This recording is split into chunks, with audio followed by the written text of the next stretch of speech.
Hello student, आज हम फिर से आपके लिए एक नई सीरीज लेके आए हैं। जो भी बच्चे ट्रिपल सी का एग्जाम दे रहे हैं उसके लिए बहुत ज़्यादा इंपॉर्टेंट क्वेश्चन है, क्योंकि ये हमने वो क्वेश्चन रखे हैं, ये सारे हमने वो क्वेश्चन रखे हैं जो बच्चों ने ऑलरेडी एग्जाम दे रखा है, प्लस हमें उन्होंने सेंड किए हैं व्हाट्सएप के द्वारा या फिर कमेंट के द्वारा। तो आइए बिना देरी करे हम फिर से इन क्वेश्चनों को स्टार्ट करते हैं। तो आपका पहला क्वेश्चन है, निम्नलिखित में से कौन सा ओपन सोर्स सॉफ्टवेयर है।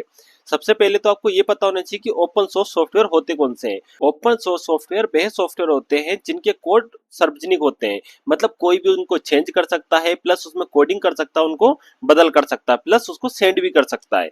तो वही पूछा गया है। ए ऑप्शन आपका था है Microsoft Office, B Libre Office, C Windows 11, D Adobe Photoshop. देखिए माइक्रोसॉफ्ट ऑफिस ये आपका एक पेड वर्जन है, इसके लिए आपको पैसे देने पड़ते हैं। विंडोज 11 ये भी पेड वर्जन है, फोटोशॉप ये भी पेड वर्जन है।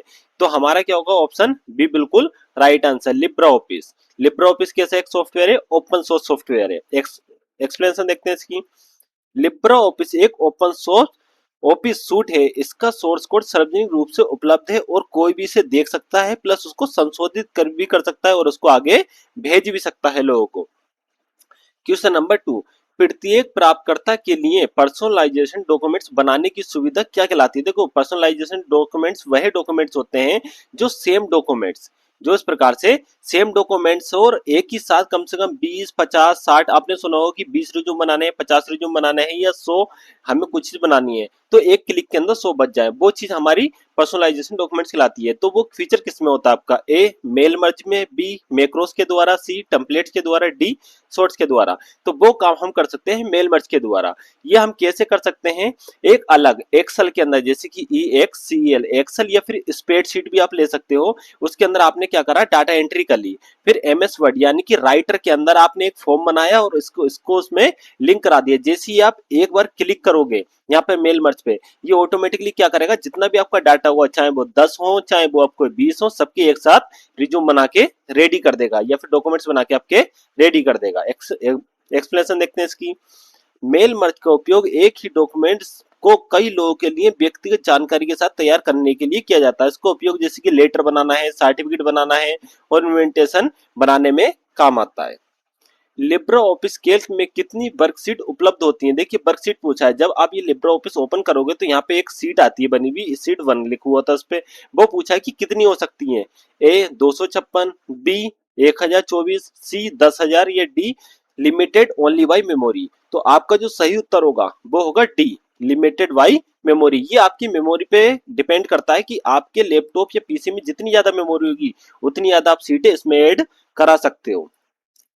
लिब्रा ऑफिस कैल्क में वर्कशीट की संख्या निश्चित नहीं होती, ये सिस्टम की उपलब्धता मेमोरी पर निर्भर करती है। प्रश्न नंबर आ गया हमारा 4, वह नेटवर्क जो बाद में इंटरनेट बना पहले क्या कहलाता था। ए ऑप्शन है NSF नेट कहलाता था, या बी ARP नेट कहलाता था, सी इंटरनेट कहलाता था, डी इथरनेट कहलाता था। हमारा जो सही उत्तर होगा वो होगा इसके अंदर बी, बिल्कुल right answer, ARPA net. Explanation देखते हैं इसकी। ARPA नेट को इंटरनेट का प्रारंभिक रूप माना जाता है, इसे अमेरिकी रक्षा विभाग द्वारा विकसित किया गया था। प्रश्न नंबर 5, डेटा को विशेष क्रम में व्यवस्थित करने के तंत्र का क्या नाम है। अगर आपका कोई डेटा है, जैसे कि हमने सपोज करो हमने फोल्डर बना लिए, मोहन नाम का मोहन नाम का, सोहन नाम का, राजेश, महेश, मोहेश, ये हमने फोल्डर बना लिए। अगर हमें इसको एक लाइन में असेंडिंग या डिसेंडिंग में करना है तो उसके लिए हम क्या करते हैं, ए ऑप्शन फिल्टर का यूज करते हैं, बी शॉर्ट्स का यूज करते हैं, सी मार्च का उपयोग करते हैं, या फिर डी अलाइजन का उपयोग करते हैं। तो अगर हमें इसको करना है असेंडिंग डिसेंडिंग वगैरह में करना है तो हम उसमें किसका यूज करेंगे, शॉर्ट्स का।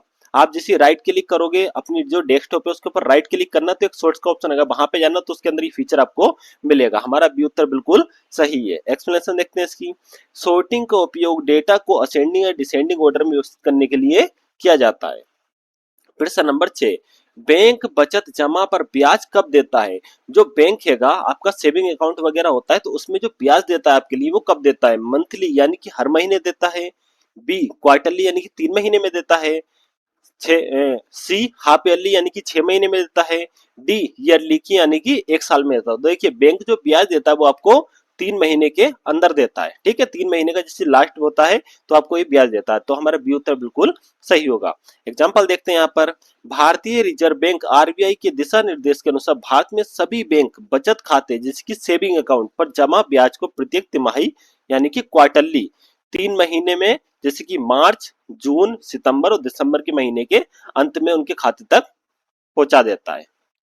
प्रश्न नंबर आता है हमारा 7, लिब्रा ऑफिस कैल्क में एक सेल से दूसरे सेल पर जाने के लिए कौन सी की होती है। एक सेल से अगर हमें दूसरे सेल में जाना है, लिब्रा ऑफिस कैल्क यानी क्या होता है हमारा एक्सेल की तरह होता है, ठीक है, जिसको स्प्रेडशीट भी बोलते हैं। एक सीट से दूसरे सीट पर जाने मतलब एक सेल से दूसरे सेल पर जाने के लिए कौन सी शॉर्टकट की यूज होता है।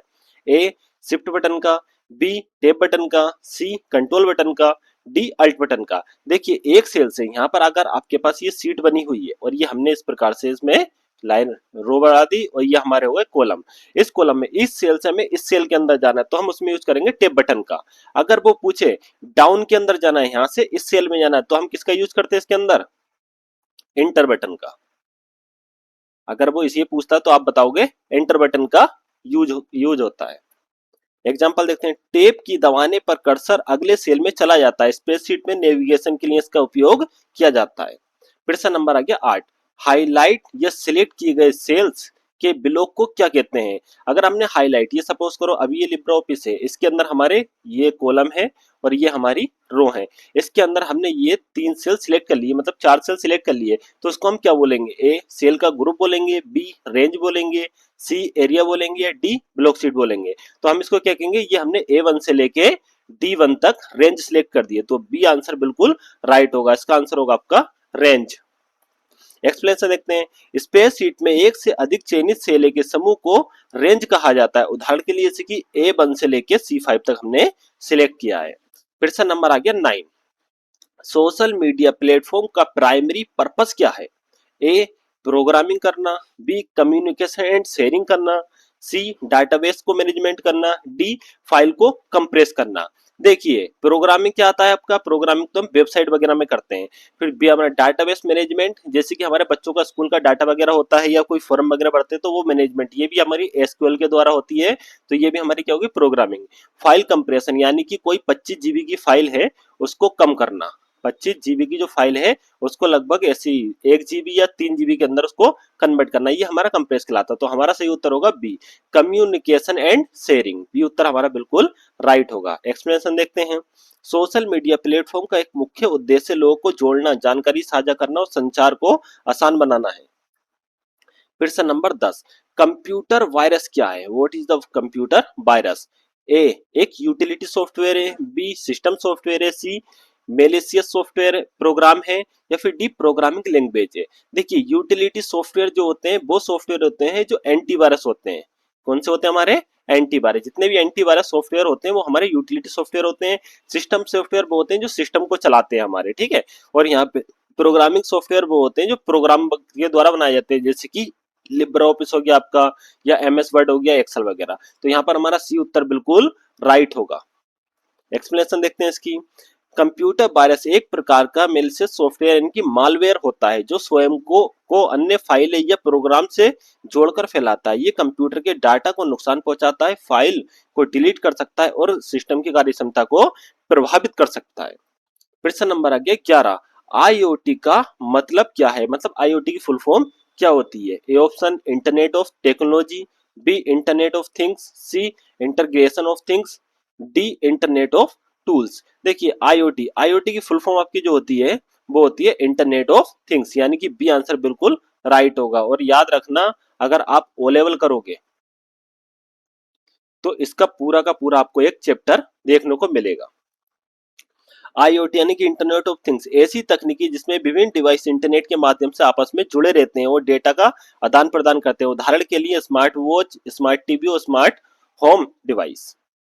प्रश्न नंबर आ गया 12, ये देखो खाली स्थान वर्ग सी के पते से संबंधित है, मतलब कौन सी इसमें एक यूनिट है जो हमारे वर्ग सी से। देखिए ये सारे के सारे IP एड्रेस की तरह आपको लग रहे होंगे, तो A option, B option, C option या डी ऑप्शन। अब उन्होंने पूछा है सी, यानी कि सी का जो IP एड्रेस होता है, IP एड्रेस आपने ज्यादातर IP एड्रेस देखा होगा 192.0.0 0.0.0 इससे ये शुरू होते हैं। और यहाँ पर अगर लास्ट में देखा जाएगा तो यहाँ पे 223.255 .255 यहाँ पर जाके ये एंड हो जाते हैं। सही है, इसके बीच की जितनी भी संख्या कहलाती है वो हमारी सी ड्राइव में आती है।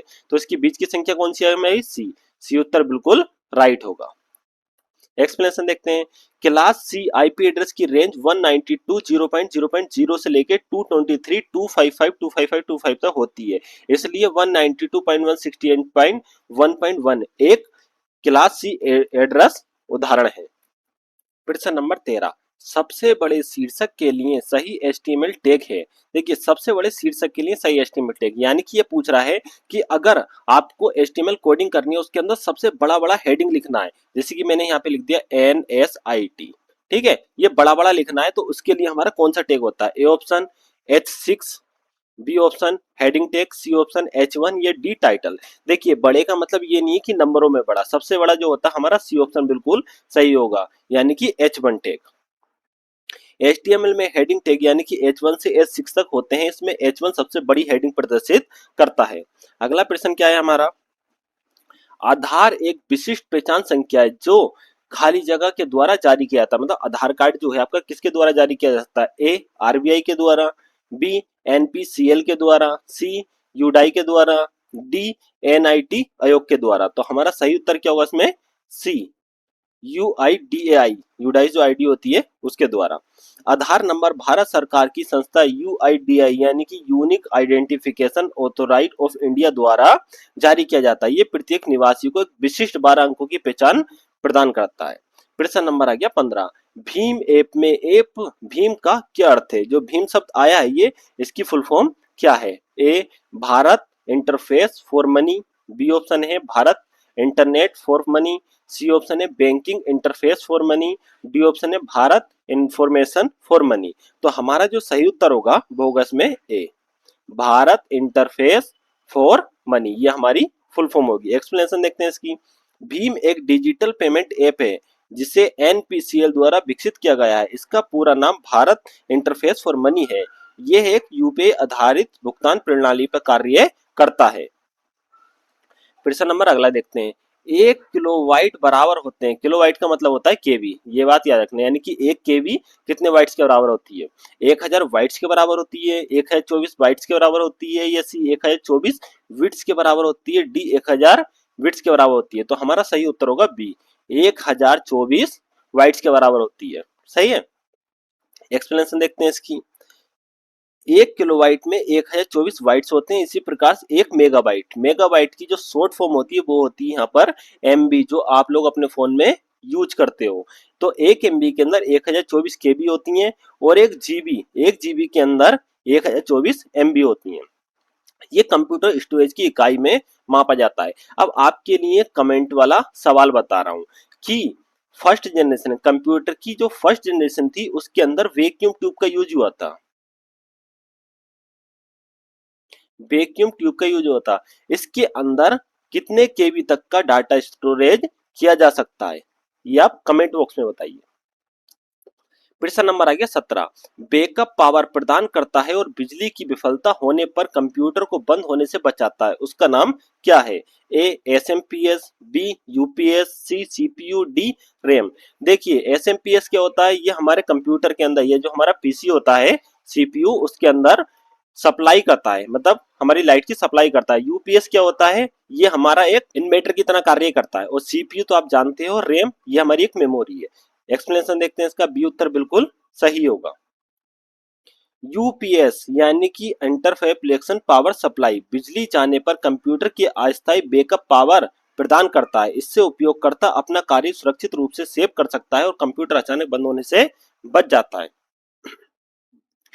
GUI का पूर्ण रूप क्या है? इसकी फुल फॉर्म पूछिए। A option graphical user interface, B option general user interface, C option graphic utility interface, या D option general utility interface. तो आपका जो सही उत्तर होगा वो होगा ए ग्राफिकल यूजर इंटरफेस, ये हमारा बिल्कुल सही उत्तर है। एक्सप्लेनेशन देखते हैं। GUI यानी ग्राफिकल यूजर इंटरफेस उपयोगकर्ता को आइकन, मेन्यूज, बटन्स और विंडो के माध्यम से कंप्यूटर से संवाद कराने की सुविधा देता है। प्रश्न नंबर 19, फ्यूचर स्किल पोर्ट्रेट कब शुरू हुआ था? ए ऑप्शन 2015 में, बी ऑप्शन 2017 में, सी ऑप्शन 2018 में, डी ऑप्शन 2020 में। तो हमारा जो सही उत्तर होगा वो क्या होगा हमारा? बी ऑप्शन 2017 में। फ्यूचर स्किल पोर्टल को डिजिटल कौशल यानी कि डिजिटल स्किल उभरती तकनीकों में प्रशिक्षण प्रदान करने के लिए उद्देश्य 2017 में बनाया गया था। प्रश्न नंबर आ गया 20। PMJDY स्टैंड फॉर मतलब इसकी पूर्ण रूप यानी कि इसकी फुल फॉर्म क्या होती है? ए ऑप्शन प्रधानमंत्री जनधन योजना, बी ऑप्शन है प्राइम मिनिस्टर जन डिजिटल योजना, सी ऑप्शन प्रधानमंत्री जन डिजिटल योजना, C option public money Jan Dhan योजना। तो हमारा जो सही उत्तर होगा वो क्या होगा इसमें? ए प्रधानमंत्री जन धन योजना। एक्सप्लेन सकते हैं।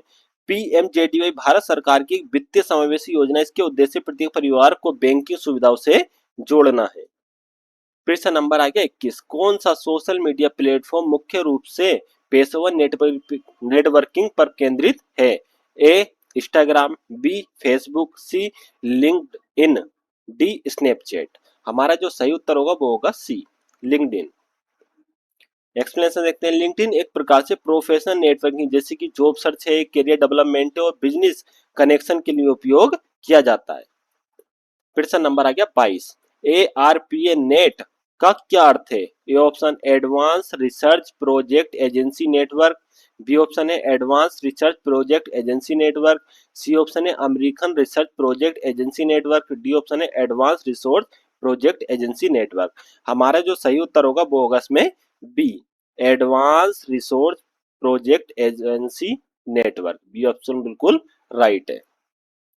ARP नेट इंटरनेट का प्रारंभिक रूप है जिसे अमेरिका रक्षा विभाग की एडवांस रिसर्च प्रोजेक्ट यानी कि एजेंसी ARPA द्वारा विकसित किया गया था। प्रश्न नंबर आ गया 23। कैल्क में किसी समय अवधि में रुझान देखने के लिए किस चार्ट का उपयोग किया जाता है? ए ऑप्शन पाई चार्ट का, बी ऑप्शन वार चार्ट का, सी ऑप्शन लाइन चार्ट का, डी ऑप्शन एरिया चार्ट का। आपका जो सही उत्तर होगा वो होगा सी लाइन चार्ट का उपयोग किया जाता है। एक्सप्लेनेशन देखते हैं। लाइन चार्ट का उपयोग समय के साथ होने वाले परिवर्तन ट्रेंड्स को देखने के लिए किया जाता है। ये डेटा को उतार चढ़ाव को स्पष्ट दिखाता है।